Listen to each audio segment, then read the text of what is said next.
तो आज हम देखने वाले हॉल इफेक्ट। ओके, तो सबसे पहले हम हॉल इफेक्ट का स्टेटमेंट देखते हैं कि क्या है स्टेटमेंट हॉल इफेक्ट का। हॉल इफेक्ट सिर्फ मेटल में ऑब्जर्व नहीं होता, हॉल इफेक्ट सेमीकंडक्टर में भी ऑब्जर्व होता है। इसलिए हम इस सेमीकंडक्टर चैप्टर में, सेमीकंडक्टर फिजिक्स चैप्टर में हॉल इफेक्ट देखने वाले। तो क्या है स्टेटमेंट हॉल इफेक्ट का?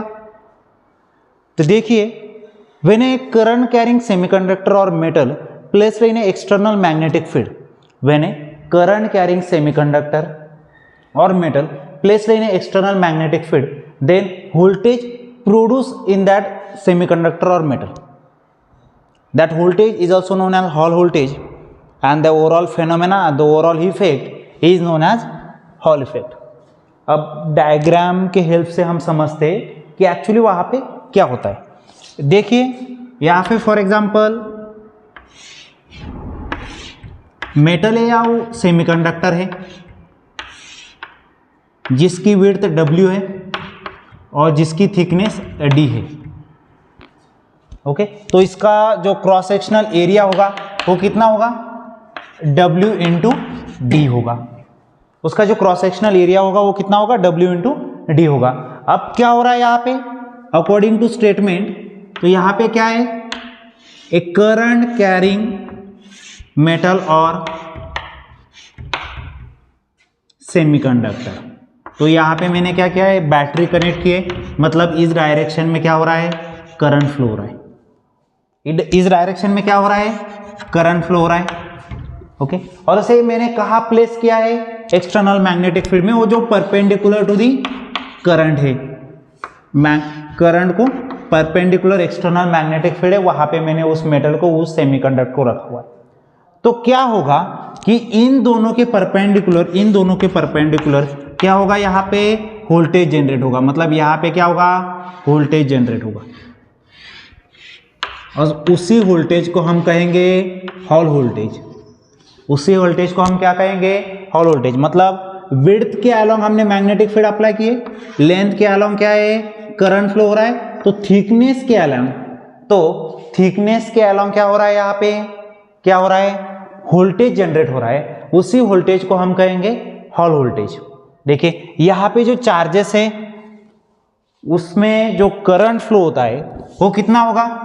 देखिए I equal to N E A V D. यहाँ पे वी डी क्या है? ड्रिफ्ट वेलोसिटी है। ओके, ये क्या है? Cross sectional area of that sample metal semiconductor. E क्या है? चार्ज होगा। एन क्या होगा? चार्ज डेंसिटी होगी। ओके, और आई क्या है? करंट है। यहां से हम ड्रिफ्ट वेलोसिटी फाइंड आउट कर सकते हैं। क्या होगी? आई अपॉन एन ई ए। इसे हम कहेंगे इक्वेशन फर्स्ट। तो यहाँ पे हमें ड्रिफ्ट वेलोसिटी मिली है। क्या है drift velocity? I upon N E A. Okay, for example यहाँ पे कोई चार्ज है, जो भी कोई चार्ज है वहां पे क्या हो रहा है?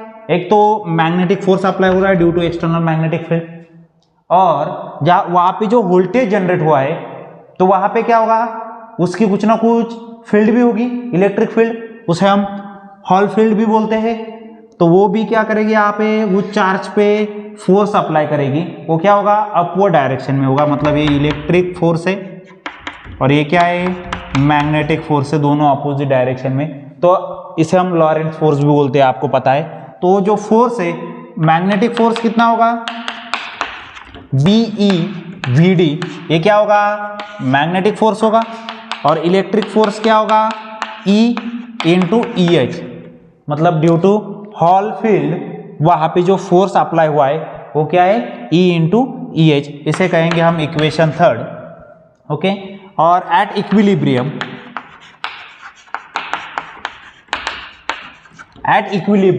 क्या होगा? दोनों फोर्स का मैग्नीट्यूड क्या होगा? सेम होगा। डायरेक्शन अपोजिट है, दोनों का मैग्नीट्यूड को क्या होगा? सेम होगा। तो दोनों फोर्स को हम इक्वेट कर सकते हैं, मतलब इसे हम E H equal to B E V D लिख सकते हैं।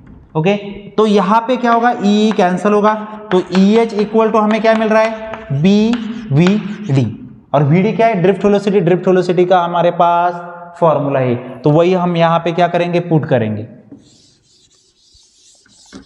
क्या है वो ड्रिफ्ट वेलोसिटी का formula? E H equal to क्या है? बी। ड्रिफ्ट वेलोसिटी का फॉर्मूला क्या था? I upon N E A. I upon N E A. यहाँ पे ए क्या है क्रॉस सेक्शनल एरिया, ई क्या है चार्ज है, एन क्या है चार्ज डेंसिटी है, बी क्या है अप्लाइड मैग्नेटिक फील्ड आएगा है जो करंट वहाँ से फ्लो हो रहा है वो है, और equal to E H. But हमें इलेक्ट्रिक फील्ड और इलेक्ट्रिक पोटेंशियल इन दोनों में रिलेशन पता है। पहले 11-12 स्टैंडर्ड से हमें रिलेशन पता है क्या है, E H equal to V H upon W. यहाँ पे सिर्फ सिंबल चेंज हुए, लेकिन इलेक्ट्रिक फील्ड और इलेक्ट्रिक डिफरेंस मतलब पोटेंशियल फील्ड और पोटेंशियल डिफरेंस इन दोनों में ये रिलेशन है। तो सिंपली हम इसकी वैल्यू यहाँ पे पुट करेंगे तो हमें क्या मिलेगा, V H upon W, E H की जगह हम क्या करें V H upon W put करें, इक्वल टू क्या है B I upon N E A क्या है क्रॉस सेक्शनल एरिया है। तो यहाँ पे क्रॉस सेक्शनल एरिया कितना होगा, विड्थ इनटू थिकनेस, यही सैंपल का क्या होगा क्रॉस सेक्शनल एरिया होगा। मतलब हम यहाँ पे W इंटू डी लिख सकते हैं, W कैंसिल होगा तो हमें हॉल वोल्टेज मिल रहा है। तो क्या है Hall voltage, B I upon N E D, B I upon N E D, ये यहाँ पे क्या होगा हॉल वोल्टेज होगा।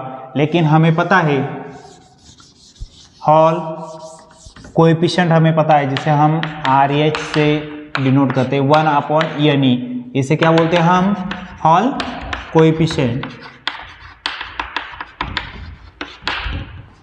तो यहाँ पे हम रिलेशन फाइंड आउट कर सकते हैं हॉल कोएफिशिएंट और हॉल वोल्टेज में। तो क्या होगा Hall voltage equal to 1 upon N E की जगह हम क्या लिख सकते हैं आर एच लिख सकते हैं, हॉल कोएफिशिएंट लिख सकते हैं बी आई अपॉन डी। तो यही क्या होगा relation between hall voltage and hall coefficient. और इस जो हमने आज देखा है हॉल इफेक्ट, इसके क्या एप्लीकेशन है। तो फर्स्ट हम जो गिवन सेमीकंडक्टर है उसे हम आइडेंटिफाई कर सकते हैं। यदि आर एच की वैल्यू पॉजिटिव है तो क्या होगा वो सेमीकंडक्टर क्या होगा पी टाइप सेमीकंडक्टर होगा। यदि आर एच की वैल्यू निगेटिव है तो वो सेमीकंडक्टर क्या होगा एन टाइप सेमीकंडक्टर हुआ। ये तो हुआ फर्स्ट एप्लीकेशन। सेकंड एप्लीकेशन क्या है, वो जो सेमीकंडक्टर है उसे हम चार्ज कॉन्सेंट्रेशन भी फाइंड आउट कर सकते हैं।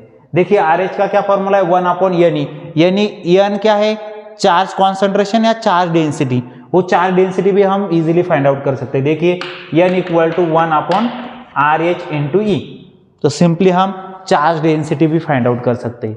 प्लस और एक एप्लीकेशन क्या है, हम मोबिलिटी जो चार्जेस है यहाँ पे वो चार्ज की मोबिलिटी भी फाइंड आउट कर सकते हैं, क्योंकि हमें कंडक्टिविटी और मोबिलिटी में रिलेशन पता है तो उससे हम इजीली मोबिलिटी भी फाइंड आउट कर सकते हैं। Thank you.